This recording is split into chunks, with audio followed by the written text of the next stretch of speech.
Hello guys, welcome back to നമ്മളെ teaching ജീവിതം. ചെന്ന ഉടനെ തന്നെ നമുക്ക് പണി കിട്ടി. അത് കഴിഞ്ഞ് വന്നപ്പോഴാണ് ടീച്ചേഴ്സ് എല്ലാവരും ഓരോ പണിയിൽ ഡെക്കറേഷനും കാര്യങ്ങളൊക്കെ ആയിട്ട് നടന്നുകൊണ്ടിരിക്കുന്നുണ്ട്. കുറേ ആൾക്കാർ ബലൂൺ വീർപ്പിക്കുന്നുണ്ട്, കുറേ ആൾക്കാർ അത് കിട്ടുന്നുണ്ട്. നമുക്ക് പണി കിട്ടി, ബലൂൺ പിടിച്ച് കെട്ടി ആർച്ച് ഉണ്ടാക്കാൻ. അങ്ങനെ ഞാനും സുഫിയാൻ സാറും എല്ലാവരും കൂടി കെട്ടി. അത് കഴിഞ്ഞ് നമ്മുടെ പരിപാടി സ്റ്റേജ് ഡെക്കറേഷനായിരുന്നു.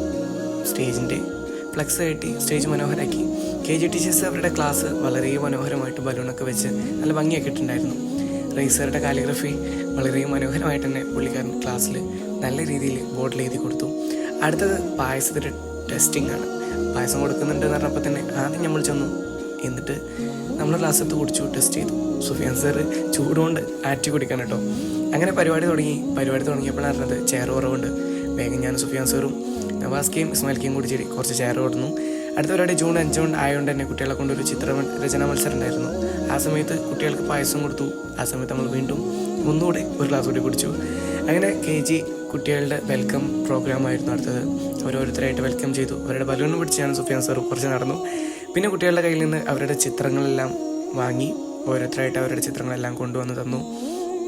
അങ്ങനെ ഭക്ഷണം കഴിക്കാൻ പോവാണ്. ഭക്ഷണം കഴിക്കാൻ നമ്മൾ ഒറ്റക്കുള്ളൂ. അവിടെ എത്തിയപ്പോഴാണ് അവിടെ നവാസ് ഉസ്താദും സൽമാൻ ഉസ്താദും ഉണ്ടായിരുന്നു. നവാസ് ഉസ്താദ് വീട്ടിൽ നിന്നാണ് ഫുഡ് കൊടുക്കുന്നത്. അങ്ങനെ ഭക്ഷണം കഴിച്ചു.